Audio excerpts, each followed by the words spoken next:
Welcome to Encore. Today is our movie day. Our cinema critic Lisa Nesselson is here with us to talk about 12 Years a Slave, the harrowing historical drama which is finally out here in France. We're hearing from the director and his leading man. Also on the show, anime master Hayao Miyazaki signs off a stunning career with The Wind Rises. And a 1970s take on Sleeping Beauty gets a cinematic release once again here in France. Hope you're sitting comfortably. Let's get started. Hello there, Lisa. Hello. Very nice to see you. Thanks for coming in to share all your movie thoughts this week. We're going to get started with the very biggest film release of the week, of course. This is a film that some are calling a watershed moment for Hollywood's depiction of a very major part of American history.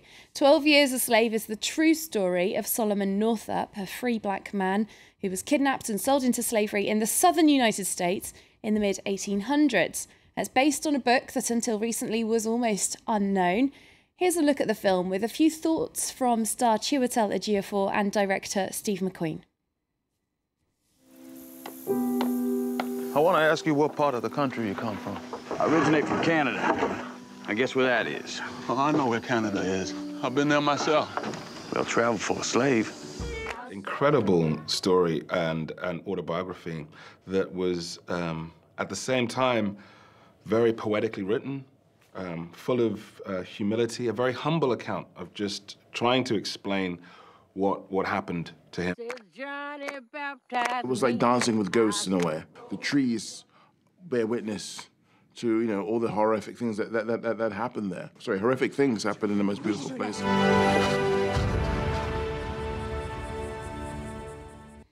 we go, Dancing with Ghosts, haunting stuff indeed. Lisa, this film is being tipped for major Oscar success. Is it a winner for you?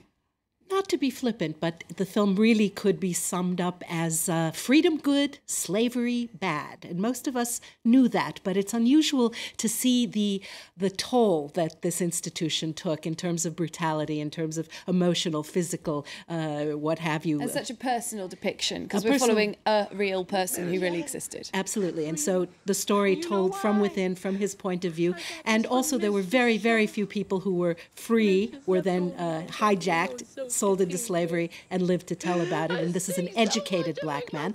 And one of the unfortunate things, the law of unintended consequences, is this is in 1841. The U.S. government had declared that no more slaves could be imported. And so traffickers had to go find their material somewhere because they had these big sugarcane and cotton plantations to run. Very well acted. Yeah, plenty of aspects of history that a lot of people simply didn't know about. And I think it was Steve McQueen who said that this book should be as well known as the Diaries of Anne Frank or other first-person accounts of history like that. I have to say, slavery is such a big part of American history, yet so rarely a subject on its own for films. But last year we also had a take on slavery, incredibly different, Django Unchained by Quentin Tarantino. And some people now are saying that 12 Years a Slave is giving Django Unchained a history lesson. Is it fair to compare these two movies?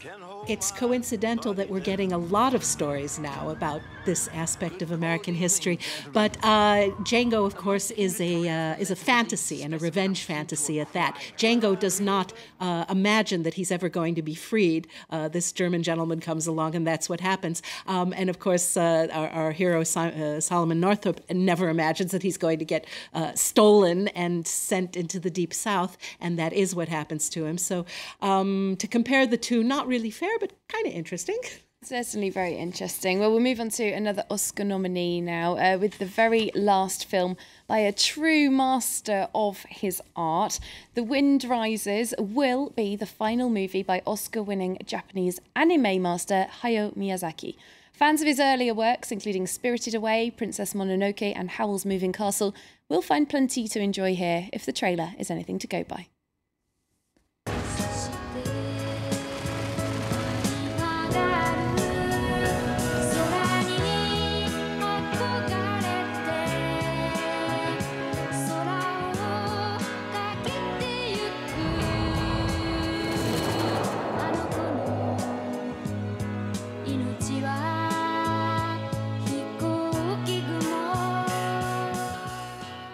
So we can see there's some of the absolutely beautiful animation. That's incontestable, I think. But Lisa, the plot, it's sort of a historical fantasy. Tell us more.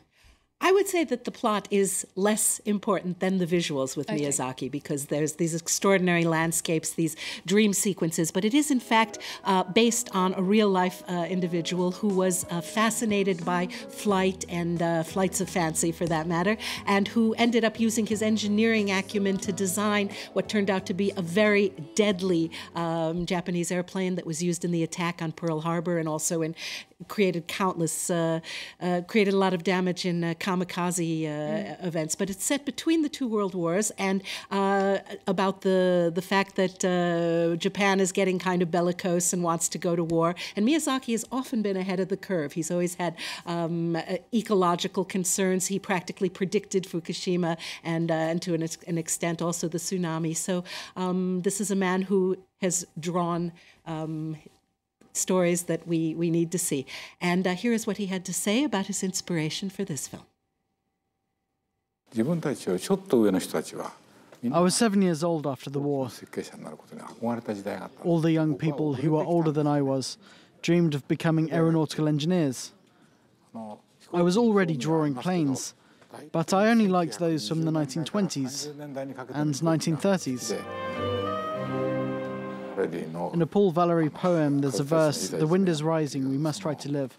You have to try to live, and these words still count for me today.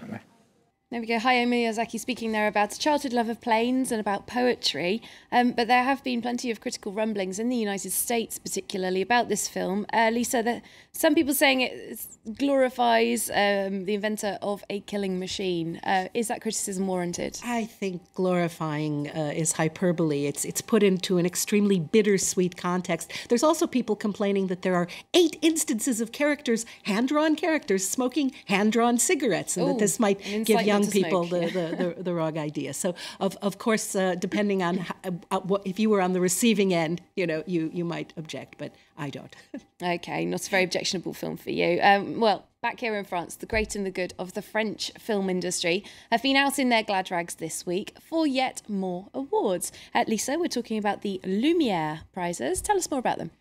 Full disclosure, I am a member of the Academy that votes for these prizes, but don't be too impressed, because all that means is that I am a foreign journalist working in France. So every year we vote on the best of French cinema, and I'm delighted that the big winner was Blue is the Warmest Color, which won for Best Film and also Best Director for Abdelatif Kechiche.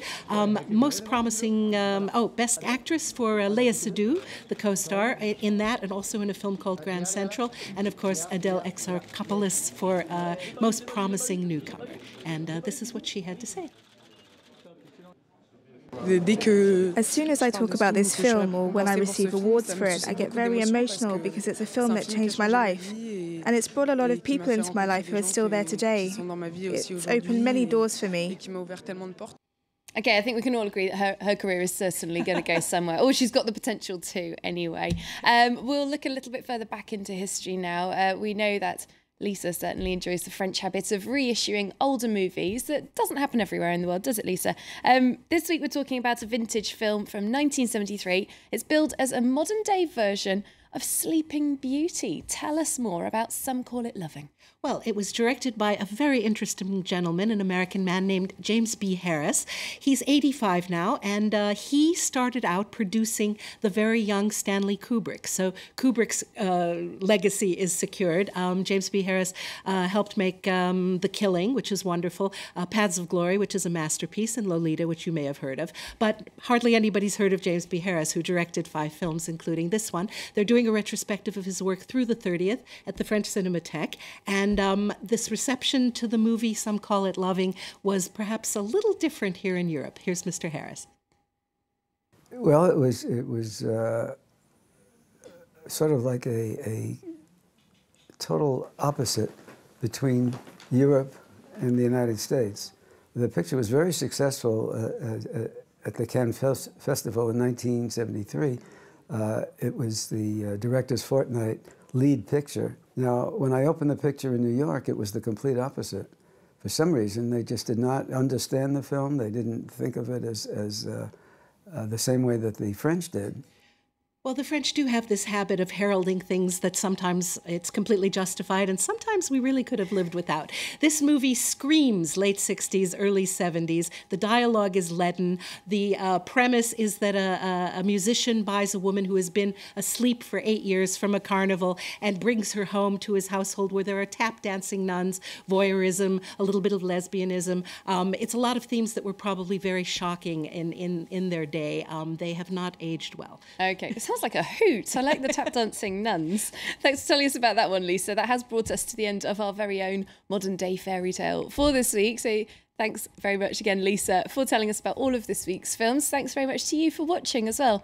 You can, of course, keep up with us and all of our news on our social networks, and you can follow me on Twitter, if you like, at A Cat in Paris. We're going to leave you with a little bit of Some Call It Loving. Hope to see you soon. Bye for now. Is so beautiful and has been asleep for so long. That beautiful girl who has been doomed to go through life asleep, never to awaken. New lecture starts in just 1 minute. Get your tickets. $1 pays the way. Oh, too bad I don't think you did it. I'll take care of you later. Oh, now listen, friend, it's customary. I said I'll pay you later. Well, I'll be waiting outside. Don't take too long.